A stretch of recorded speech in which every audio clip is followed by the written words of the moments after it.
So step number 12, we're on 12, right? We're so close to finding the treasure.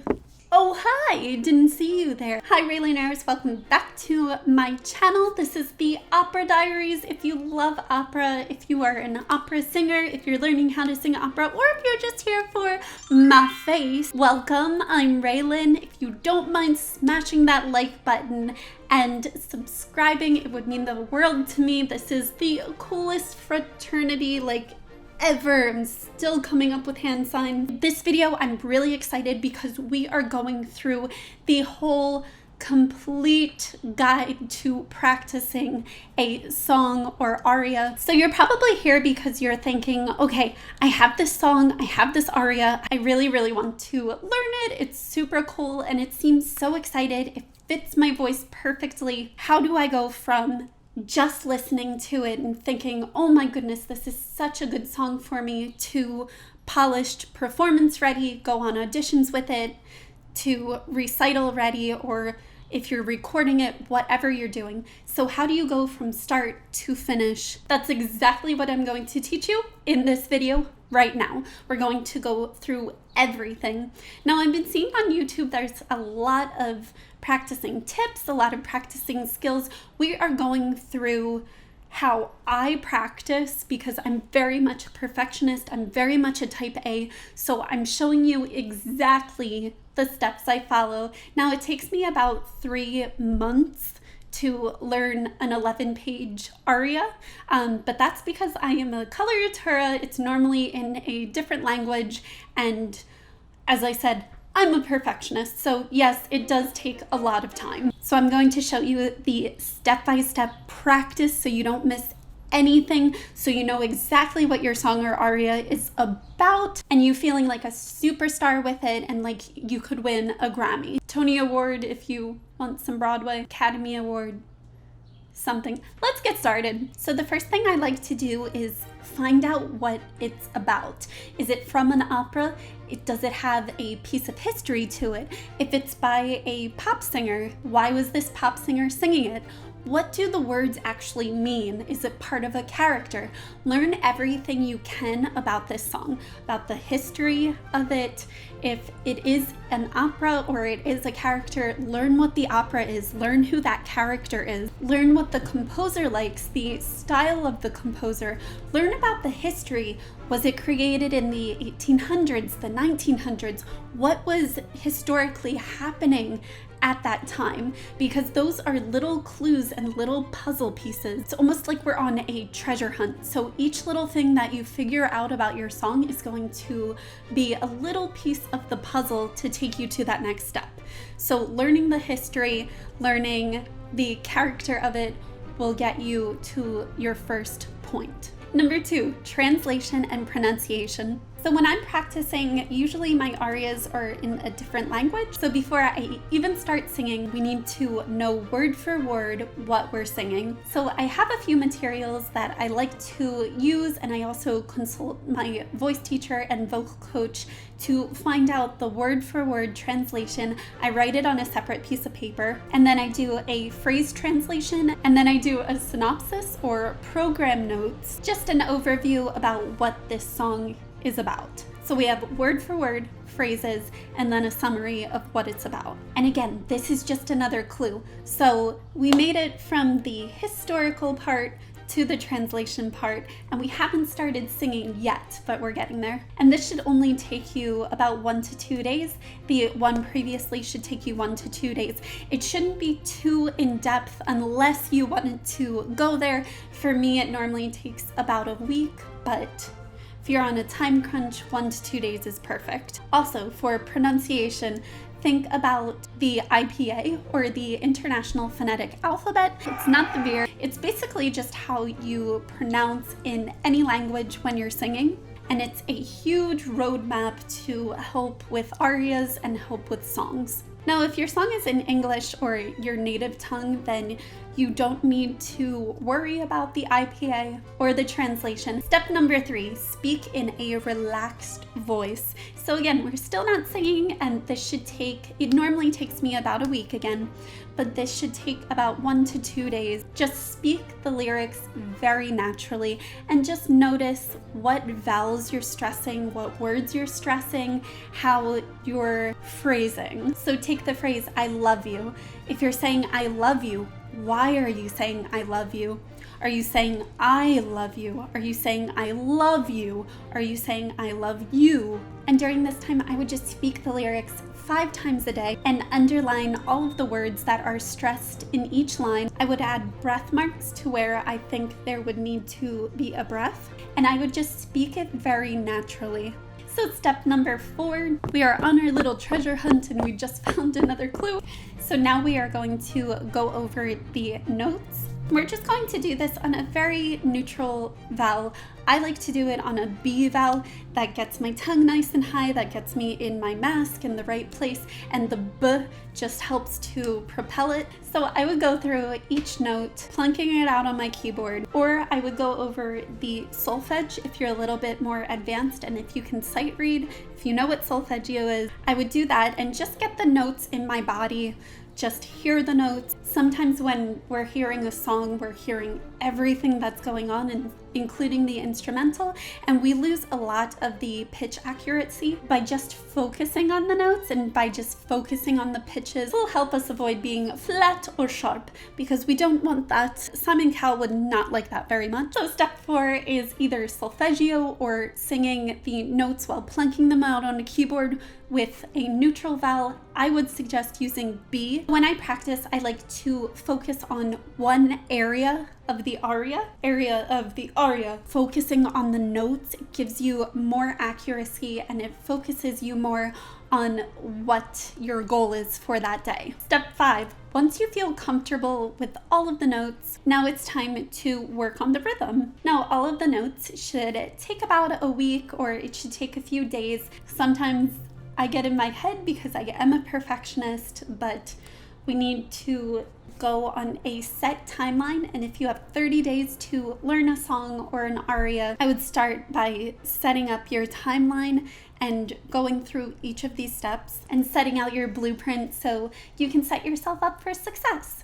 So we're going to reverse engineer, as Gary Vee says. Go to day 30, then to day 29, what are we going to do? Day 28, what are we going to do? Day 27, what are we going to do?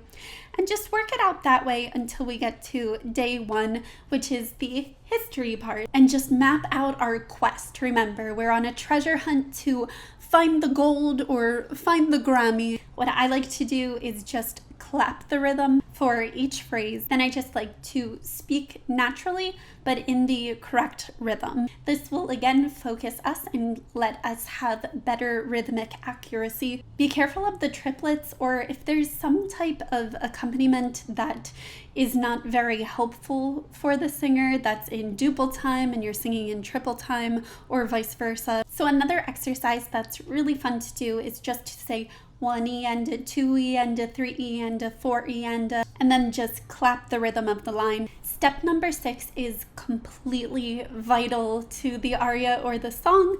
So what I like to do is just take one line and focus in on that line 20 minutes at a time. We're putting the words, the notes, and the rhythm together. We start off with phrase 1, and this can be 4 measures or it can be 8 measures. I would say anywhere between 4 to 8 measures is a good start, and we always want to set intentions, right?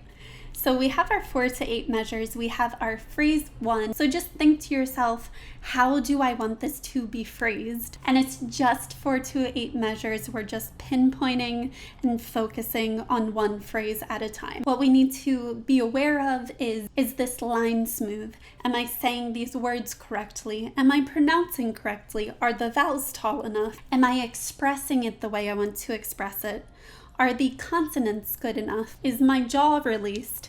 Am I opening in the back? Is this in my mask? And I would really advise you, there are a ton of tutorials on YouTube if you need any help with these phrases, and also to contact your teacher or your vocal coach if you're having any problems with these and it just doesn't seem like you can solve the problem by yourself. Because that's okay. That's why we have teachers. That's why we have coaches. That's why there's me. If you have any questions, just ask me down below because I love helping people with singing. So we're going to repeat this step 4 times. So we're going to do 4 phrases overall for 20 minutes. And then on to step number 7, which is combining all of those phrases, the 4 phrases together to create one long line. So we need to think about a few things in these 4 phrases. Our breath support and control. I don't like using the word control. Our breath support and release. Is there any tension? Our vowels and our consonants, note accuracy, and rhythm accuracy. Step 6 and step 7, repeat that once, and then on to step 8. So by now, I know that this is a lot of math. We're going to work on 8 phrases, and this is usually a section. And now we're going to think about some fun things. For the 8 phrases, we're still thinking about the notes and the rhythm, but it should be more muscle memory, should be feeling a little bit more comfortable. So now we're thinking about nuances, ornamentation, dynamics, and articulation. So think about having a blank canvas. We're going to paint on that canvas now. So again, we're going to go back, reverse to step 6, 7, and 8 until we have 16 phrases, or until we have half of the song or aria completed. Once we get to those 16 phrases, step 8 is to go a whole nother dimension. And what I like to do when we get to those 16 phrases is think about my character, think about the expression, think about performance practices, about the composer and how they would like music to be styled. So as you can see, with each step, we're getting a little bit more intricate. So this is the time to experiment and to have fun with the character, to come up with your own story, to express, and to let that expression and let that character help you to create a story. So once you're finished with that, we're going to go back to step 6 again. I would suggest just practicing this 20 minutes at a time. If you are a complete beginner, practice 20 minutes a day. If you're more advanced, practice 20 minutes at a time. Take a little break, practice another 20 minutes until you have about an hour. Step number 9 is very fun. If there's a cadenza, if there's a B section, if there's an A1 section, if we're doing a da capo, are there any notes or is there any ornamentation that the composer would have requested or that you would like to do? Would you like to do a trill here or a cadenza there or a fermata here with a high C? Or is there a coloratura passage you would like to do with different notes? This is really where you can shine and really where your originality can come through. The sky is the limits as long as you're following the guidelines for that time period. If this is going over your head right now, just let me know. Just comment below if you're not clear about anything. I will be more than happy to explain everything. As I said, I didn't want to leave any rocks unturned, and this is exactly to the T how I practice. Step number 10. This is a fun time because now we get to work with your accompanist. And if it's a piano player or a guitar player, they are here to help you. They're here to help you with the harmonic structure, to help you with your notes, to help you with the timing and the rhythm. Let them be your guide. You're always in the driver's seat, but let them help you. They're here to help. Let them know when you're going to breathe. Let them know how you're going to shape the line and how you're going to phrase it so they can be an asset for you. Figure out when your entrances are. Discuss dynamics and articulation. So step number 12, we're on 12, right? We're so close to finding the treasure. As I said, whether this is for a recital or whether this is for a recording. So if you need to polish a little bit or you don't feel secure with the song yet, take a week just singing the song full out, polish, spend time with the difficult passages, and memorize it. So for step 12, we're going into the mock dress rehearsal. I find it extremely, extremely important to work with the accompanist to record myself and have a rehearsal recording where it's set up just like it would in the regular recording, where you're actually recording it or actually going to the rehearsal venue, because this is when the nerves strike in. This is when we get nervous for some reason, and it happens to all of us. I still get nervous when I'm recording. So do yourself a favor and do a dress rehearsal so you can get all of those nerves out and you can feel more comfortable in your surroundings. Okay, step 13 is the actual recital day or recording day. And this is just when we want to perform, we want to feel good, we want to give the audience all we can. So when we're performing, like I said, we might get nervous. Just give the audience as much as you possibly can and just make it honestly come from your heart. This is your time to shine, and the people that are there love you. The people that are there want you to succeed. Remember, people are there to support you. Now, if you're going into the recording session, it is going to sound a lot different than how you practiced it. So just be aware of that. And again, you're going to feel some nerves. Just ground yourself, just relax, and just fully immerse yourself into the song. Because with recordings, you can always do it over again. And we're still not done.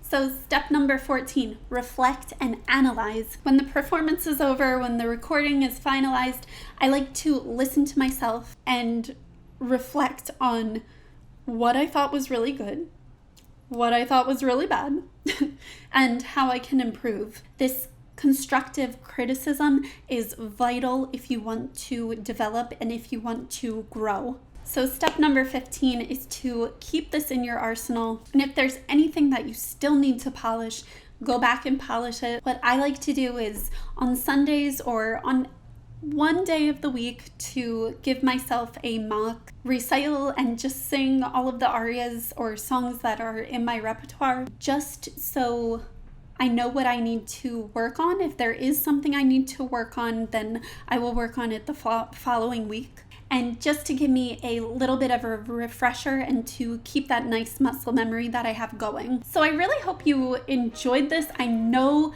that this was a lot, but I just wanted to cover all the bases because I know that there's a lot of information out there and it gets a little jumbled and it's a little confusing, and I wish I had this when I was 14 and just starting out, because I was like, what do I do? So this is the exact formula that I use, and trust me, I've been doing this for a very long time. I really hope that you learned a little bit from this. I'm just here to help you and make you better singers. So keep singing. I love each and every one of you. I'll see you all next time. Bye, Raylaners.